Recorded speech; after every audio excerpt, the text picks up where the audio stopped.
Hello and welcome. You're watching Unplugged TV India. This is Alice Francis. Let's catch some major updates from around the world. Tamil Nadu Minister for Social Welfare and Women Empowerment, P. Geeta Jeevan, announced in the Assembly that women government employees and teachers who have children via surrogacy will be provided a child maintenance leave for 270 days. She said this is to help women government employees to take care of newborns delivered through surrogacy. The decision has been taken as the number of people having children through surrogacy is on the rise in the state. In the Assembly, the minister also made new announcements for her department, stating that gender budgeting would be implemented in all departments. British Prime Minister Boris Johnson, who arrived in Gujarat on Thursday for his two-day visit to India, met Prime Minister Modi on Friday. The two leaders emphasized the development of two countries' free trade agreement, their Glasgow climate pledges, and the need for a free and open Indo-Pacific. PM Modi stated during a joint press conference expressed our commitment to implementing promises made during the last COP26. He invited the United Kingdom to participate in India's national hydrogen mission. The two leaders highlighted the need of ending the bloodshed in Ukraine and resolving disputes through communication and diplomacy.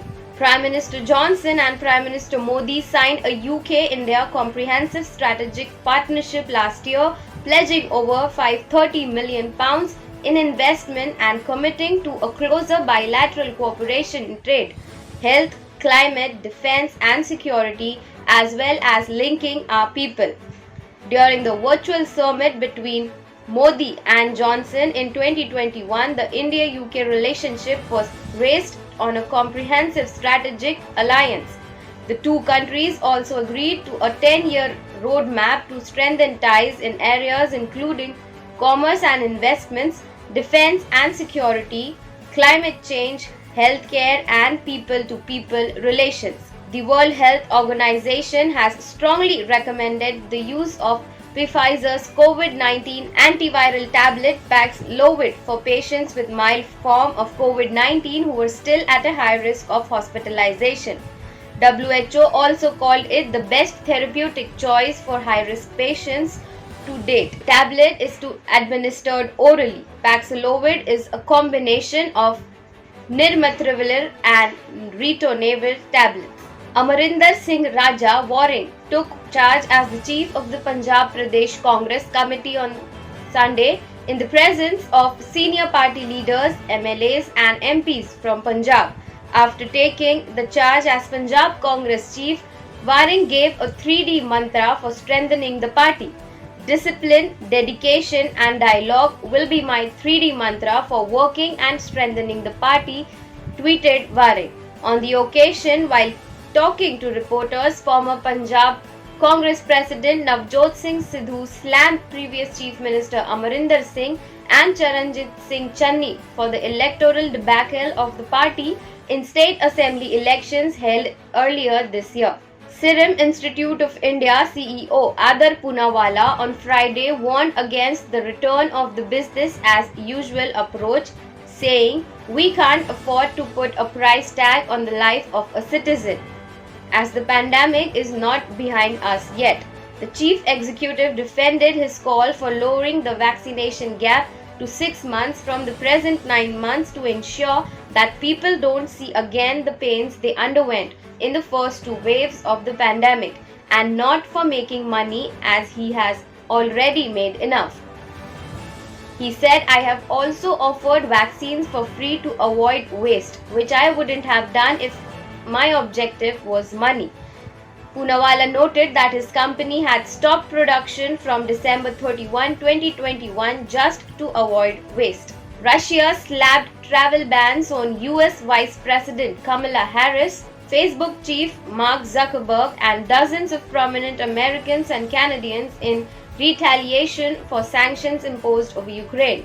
The Russian Foreign Ministry said the travel restrictions on 29 Americans and 61 Canadians, which also includes defense officials, business leaders and journalists from both countries would remain in effect indefinitely.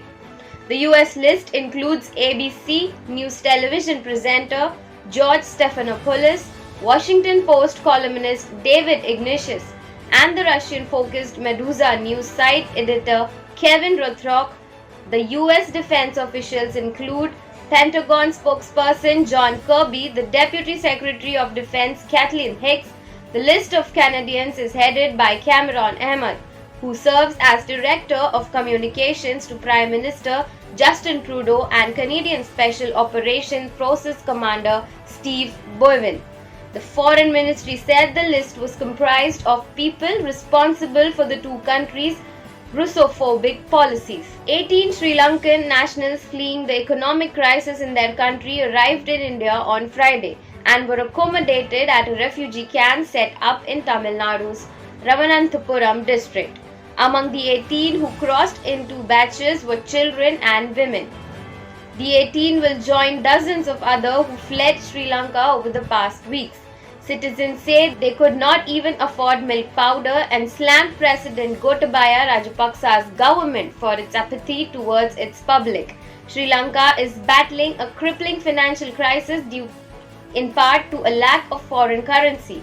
The country has a debt of over $50 billion, of which an estimated $8.6 billion is due this year. Sri Lanka said it was suspending payments to avoid a hard default and conserve limited reserves for the import of essential items like food, fuel, and medicine. Taliban forces have arrested a suspected ISIS militant who planned a bomb attack that killed at least 12 worshippers at a Shia mosque in Afghanistan, police said on Friday. ISIS claimed the bomb blast that tore through the Shah-e-Dokan Mosque during midday prayers in the northern city of Mazar-e-Sharif on Thursday. The attack also wounded 58 people.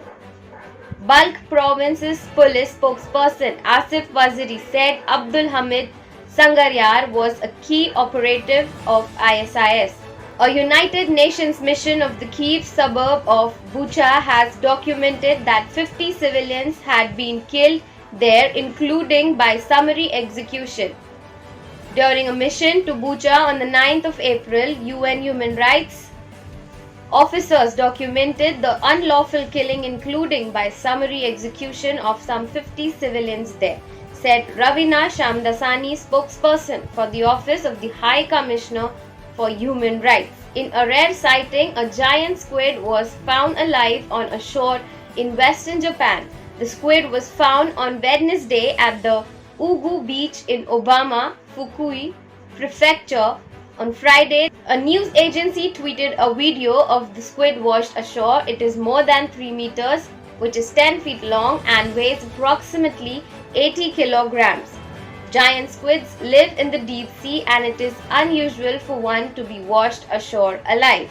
Thank you for watching Unplugged TV India. If you like the video, please hit like, subscribe and share. This is Alice Francis signing off.